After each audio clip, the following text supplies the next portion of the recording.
Okay, so as you know, today we have our guest speakers, Sky Sheridan and Christine Gold, to talk to us about what it means to be a futurist.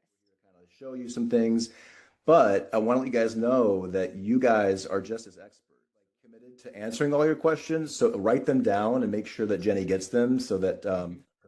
Forward approach in full transparency. The slides are developed on Gamma, which we think is competitive leadership edge. And you can see like this quote, weak signals are often where strategic advantage begins. I'll pause there. Does any of this resonate? Like what the future is, the future is obviously uncertain, like you mentioned, which is scary. Here we are. He was there. He was drawing pictures back in the day of what it would look like in the year.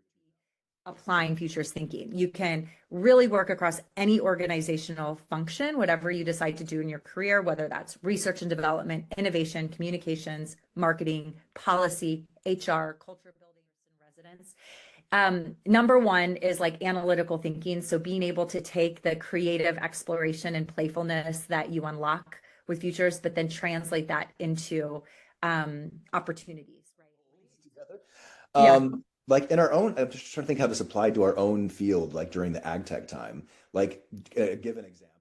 To those of you in the class who are interested, I wrote a book. It's called The Changemaker's Guide to Feeding the Planet, but actually the book is a changemaker's guide to any big topic that a young person, a next generation leader wants to solve. Really trying to work on this closed loop system. Like, how can we get the food, energy, water thing all together under one roof? But it's called the Futures Wheel. I would love to share with you, Professor, too. We have a video about how to apply this in an interactive way. Exactly. And that is, to this point, multispectral thinking. Blind spots that come with AI. They're trained on Western intelligence, a lot of English language, led by, a certain type of innovator archetype that thinks and acts in a certain way based on their, training and environment they're part of. And so we have to be disciplined in using AI to overcome our blind spots. We were interested too, Sky, in your temporal intelligence. But the idea of like 7 generations of knowledge as well, right? Thinking and localized. So I think that's for me, the future is like, how do we extend and also bring ideas and concepts that work for like the local civic resilience and the cell, if you will, of the community, like your local, tribe, but also to plan for the tribes that are coming down the way and then to draw wisdom from the tribes that have come before you, right? And like the generations that come before you. Is there anything else you wanted to ask about the temporal intelligence? There's a lot in there actually. I could go down, but Or any other questions? Doesn't have to be about the temporal intelligence, but did they write some, they wrote some questions down before? Is that what you mentioned, Jenny? yeah. Anybody want to ask a question from your Q&Q paper?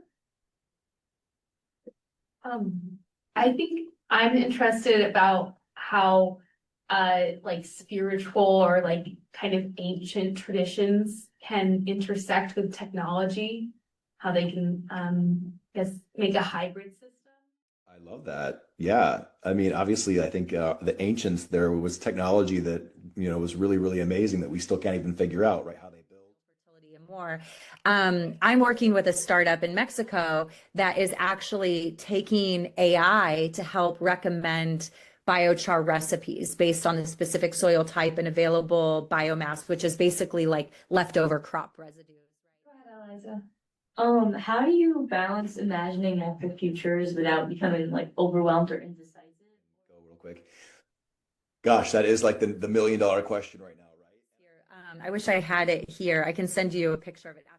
Every quarter to go back through this. And another follow-up we can send you because it's open. DHL, the global logistics company, they actually have an open futures map where they're taking all of the potential disruptions that can impact their business and they map them, in this kind of criteria. So it's super interesting.